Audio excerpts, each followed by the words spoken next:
One of the major reasons people go on TRT or become aware that they're having any TRT issues or testosterone issues has to do with erectile function, sexual dysfunction, ED. This is a big piece of why people want testosterone therapy to begin with, and a big piece of what testosterone does in the body. So we're going to cover the general physiology of erection. We're going to talk about penis size, penis function, all of that kind of stuff in this particular program. So let's get into this. When you think about erection and erectile function and dysfunction, you really want to think about the 3 B's. These are the brain, the biochemistry, and then blood flow. The brain is where erections start and the major site of erection. So many guys don't realize this, that it's really about your brain becoming, stimulated through desire and arousal first. And in the brain, we have accelerators and brakes, sexual accelerators and sexual brakes, very much like in a car.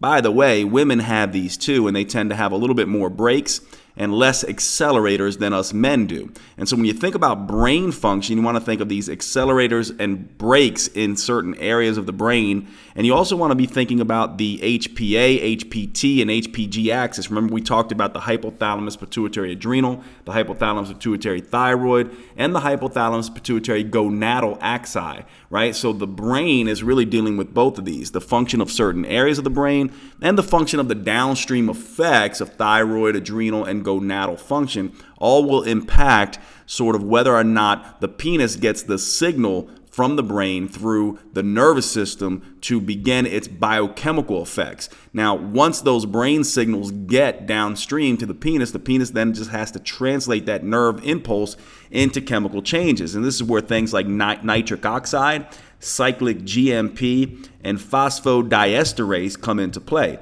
Briefly, phosphodiesterase is an enzyme that breaks down cyclic GMP, which is responsible for the changes in the microvasculature of the penis that cause it to swell and engorge with blood for an erection.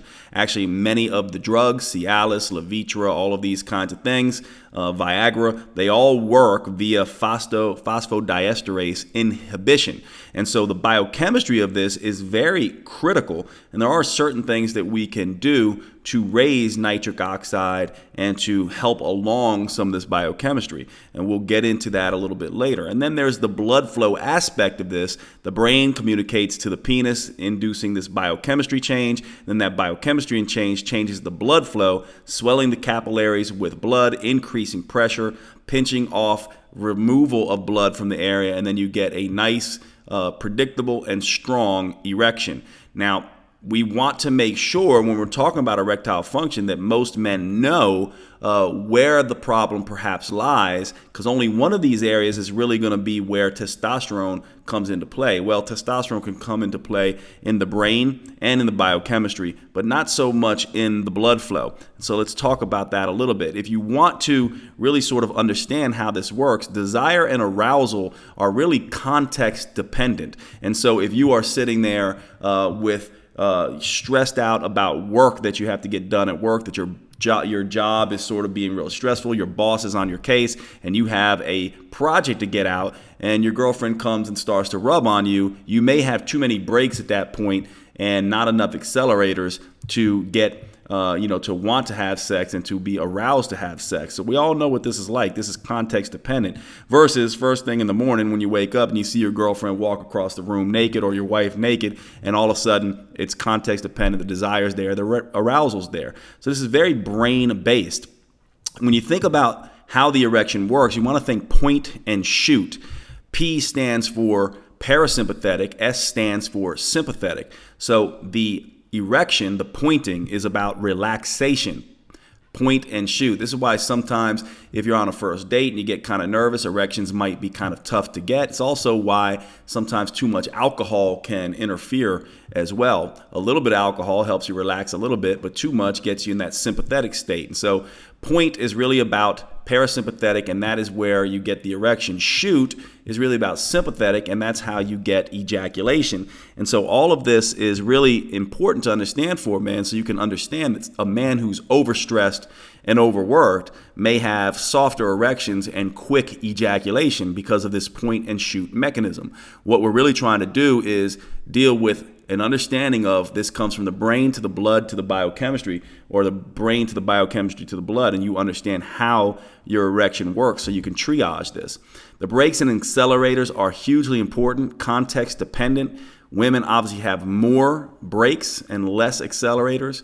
Men, if you're dealing with stress at work, stress in the lifestyle, emotional trust issues in relationships, this can oftentimes be a situation where you have too many brakes and not enough accelerators. Most men understand the idea of being with one woman who really turns you on and gets your desire going and your arousal going, but then move on to another relationship or another woman and have things change either for the better or for the worse. And this has a lot to do with how the context of that particular woman and the trust and all the stuff that goes into this. So this isn't just about stimulus response. The brain is involved here.